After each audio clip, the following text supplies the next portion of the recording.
আসসালামু আলাইকুম। এটা হলো সুস্বাদু গরুর মাথার মাংস। আর এই মাথার মাংসটা আমি কীভাবে রান্না করলাম সম্পূর্ণটা আপনাদের সাথে শেয়ার করবো, না টেনে চলুন দেখি। তো এখানে নিয়েছিলাম 1 কেজি গরুর মাথার মাংসগুলো। মাংসটা ভালোই আছে, একদম তাজা। আর কিছুটা দিয়েছে এখানে জিহ্বার অংশ।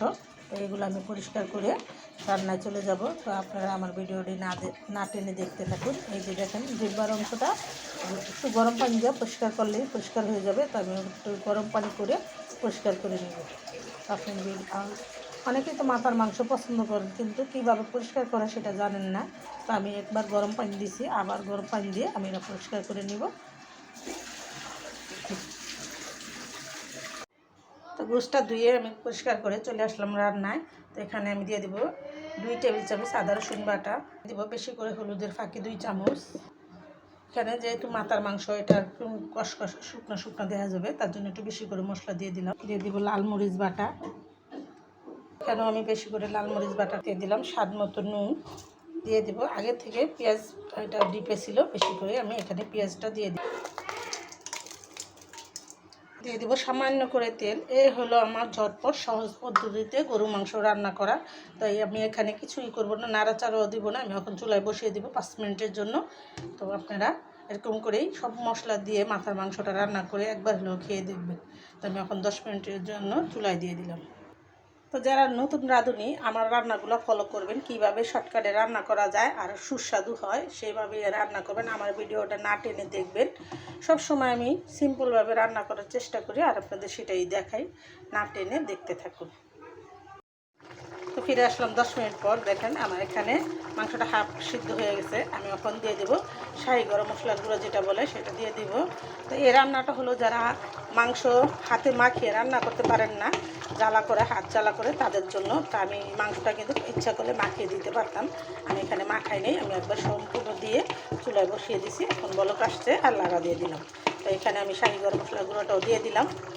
আপনারা ওইভাবে রান্নাটা করবেন। চুলে হাত আর জ্বালা করবে না, হাতে মাখানো মাংসের মতোই মাংসটা স্বাদ হবে।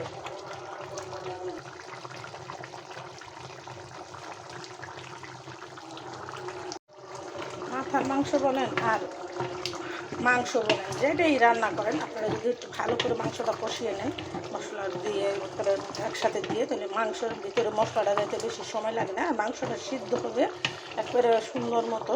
আমি এই মাংসটাকে আমি আরও 10 মিনিট, এখানে কিন্তু আমি পানি দিই নেই, আরও 10 মিনিট কষিয়ে নেব।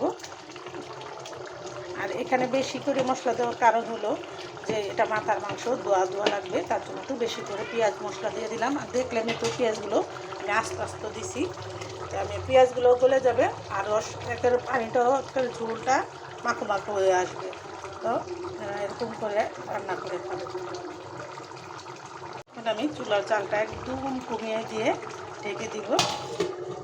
ফিরে আসবো 10 মিনিট পর। ফিরে আসলাম 10 মিনিট পর। এখানে আমার গরুর মাংসটা ফাইনাল লুক, খুব সুন্দর রান্নাটা হয়ে গেছে। আমি এখন জিরা ফাঁকি দিয়ে নামিয়ে নেব। তো এটাতে আমি কী কী মশলা উপকরণ দিলাম, কীভাবে রান্নাটা করলাম, সম্পূর্ণটা কিন্তু আপনাদের সাথে শেয়ার করলাম। না টেনে দেখবেন, আর এরকম সুস্বাদু গরুর মাংস হাত না লাগিয়েই রান্না করে খেতে পারবেন। তো দিয়ে দেবো এখানে কিছুটা জিরা ফাঁকি।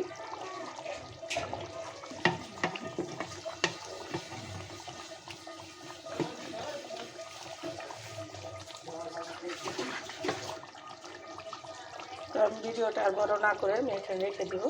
আসসালামু আলাইকুম।